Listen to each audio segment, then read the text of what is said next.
Hi, and welcome to Take Time to Create. Today I want to show you how to make anything old and rusty. This is so cool. So I found these lanterns at the dollar store. They're really cute. They're just these little lanterns. They're actually not very big, just just that tall. And they're cute as they are. I will be honest, they look really cute. But I thought it'd look extra cute if it was all old and rusty and kind of looks like it's been out in the sun for a million years. So I'm going to use the same technique, and I've used this similar technique if you read my blog. And I made this angel, and I just took a dollar store angel and I painted her, and I made her look rusty and like she's been sitting outside for a long time. I'm going to use a similar technique, and it's a little varied. Every time you do it will be a little different, but that's okay. It's going to be a lot of fun. So let me put that aside, and here's the one we're going to work on. First thing we do is we're going to put a layer of clear gesso, and this is just priming the surface, and I'm using Liquitex clear gesso, and just put a little bit in a pot and then just paint it on. Not a big deal. You don't want to get into all the little crevices. They will dry, but kind of not goop it on too much, you know, kind of move the brush around in there. Lots of little spaces. But what we're doing now is we're just giving a nice good surface. It's giving it a tooth, and you know how I feel about gesso. I just feel like it really helps prime these surfaces, especially this plastic that we're working on. And this is a pretty quick project. We'll be done pretty quickly. And we'll just gesso this up. I'm going to use a variety of products today. And one of them is, we'll use some rust pastes, and I have a few that I can show you that I've used, and they'll work a little differently. And there's some better than others. Okay, that's it. Gessoed, nice and easy. Let me dry this with a heat tool. If you find you have a little bit in the crevices, just take a Q-tip and wipe it out. It's not a huge deal. All right. It's pretty dry. Gesso dries really quickly, and I did not put a thick layer on. I just needed to get it ready to go. All right, the gesso is all nice and dry, and we're ready to start painting. I'm going to use a variety of products today. The first set is this rust paste, a rust effect paste from Finnabar with the Prima Marketing, and I just did a review on her Sparks paint, and I'll link that description down below. I'll link that video down below. And I've used more on the angel. I use this Painted Finishes from Folk Art, and I really like it too. So if I feel I want a little more red brown, I'll use that. Otherwise, I'll just use the Finnabar, and it comes with these 3 colors. And I really like that. And also you'll need, if you want to add some texture, I don't know if you can really see it on this one, but there's some gritty texture. And some of it you'll get from the paints, because there's some gritty textures. Also, I make up a mixture of cinnamon and coffee, and it smells kind of funky, but cinnamon and coffee, and you Mod Podge that on, and it gives it a nice texture as well. So we'll be doing a few things. What I like to do is I'm going to start with a darker base. I'm going to start with the brown rust. Some people start with the light, some people start with the dark.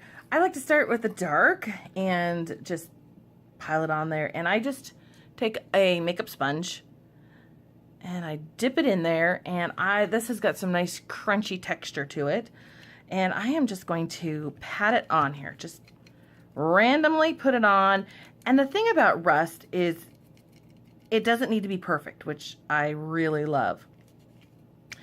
It just needs to be on there. Rust just happens, so you just put it on here, and if it's not perfect, that's better. If you have a little bit more red someplace and a little less red, or more yellow, and that's okay, because water and sun and whatever else is going on to rust your piece happens, and you'll see that. I like to make sure I get the bottom, because I'm going to stand it up, and it'll be really cute. All right, and I'm just patting this on in no rhyme or reason, no exact fashion, just trying to get a little bit on each side. Make sure you get underneath this lip here too. You want to get all of the pieces of it. And if some of this original texture and original color show through, that's okay too, because it's kind of neat. It's a pretty color. Now, if you don't have clear gesso, if you say, oh, well, I only have black gesso because, Linda, you always use black gesso, and so I got that. That's okay. I think black gesso would work great. It will cover up more of the design underneath, but I don't think there's going to be a lot left over. So I think that's okay.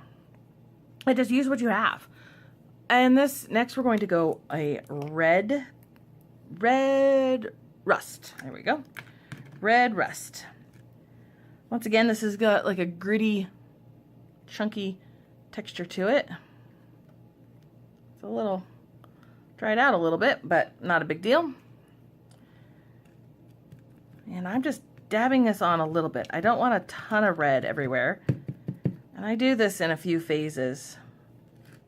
And just dab it on.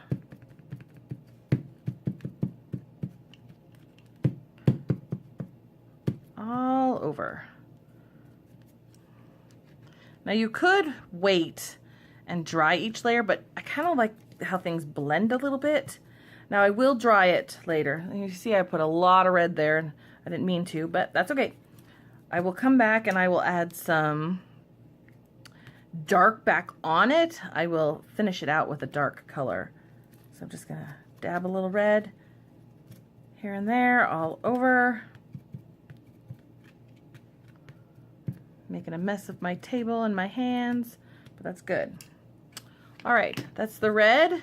Now we have the last one, which is the gold rust, and they all go together. You buy this as a set. Oh, it's a little runny. Let me shake it up better. You can buy it as a set, and I've actually really liked the set.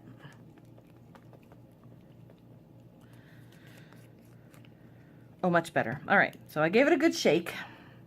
Got the colors all blended. Now, the yellow is a lot runnier than its friends. The friends are a little on the chunkier side. I just lightly dab. I don't want a ton of yellow everywhere. Just a little bit here and there. The yellow will last you a long time. I've used these for a few projects, so I do know they do last a little while.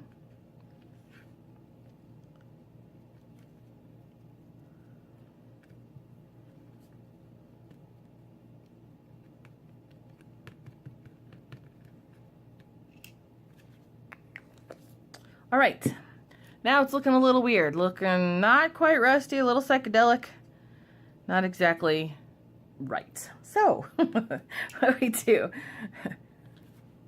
what we do is we're going to take some of the dark brown, and we're just going to lightly dab that on. We're not covering everything up.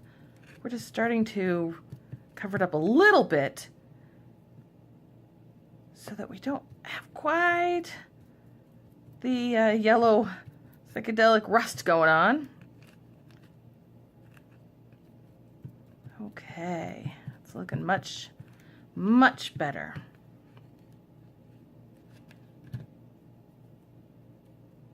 I'm just, oh yeah, I got that pile of yellow there, getting rid of that. And this is a little messy, but that's okay. Rust is messy. I like it.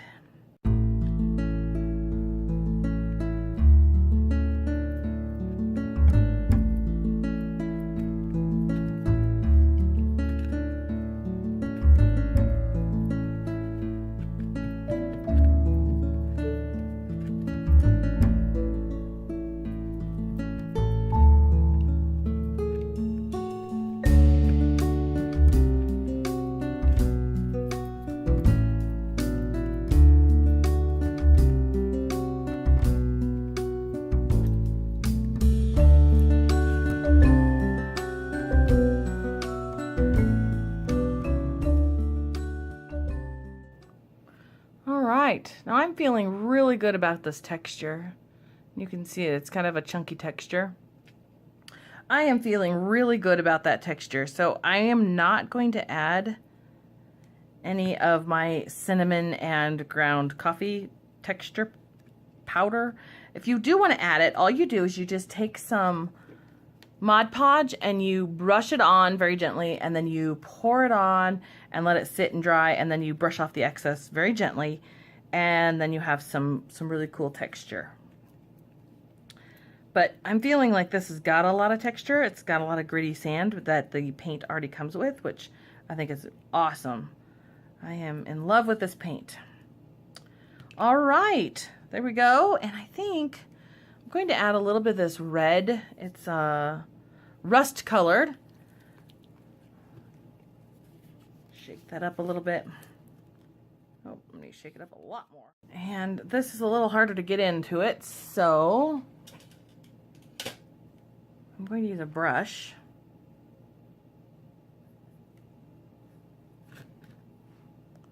And this has a gritty texture to it as well, which is great. I like to add some of these textures. And I'm just gonna, here and there, put a little bit. I didn't like it as much there. Just put a little bit, not very much, just double dab here and there.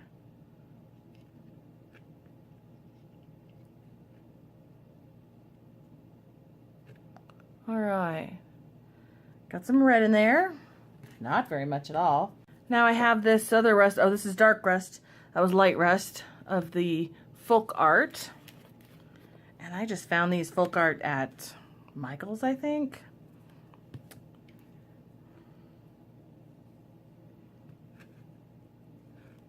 And I'm just adding, it's just a slightly different color, and it might not pick up well on the camera, but just adding it here and there. And that's it. There you go. We have now painted our lantern all rusty. Now it looks a little shiny right now because it's still wet, but when it dries, it'll look just like this. Thank you guys so much for watching and joining me on this rusty journey. Please like this video and subscribe to my channel. And if you'd like, you can follow me on my Facebook, and you can find me on Instagram, and you can also follow my blog. Thank you again for watching, and I'll see you guys next time.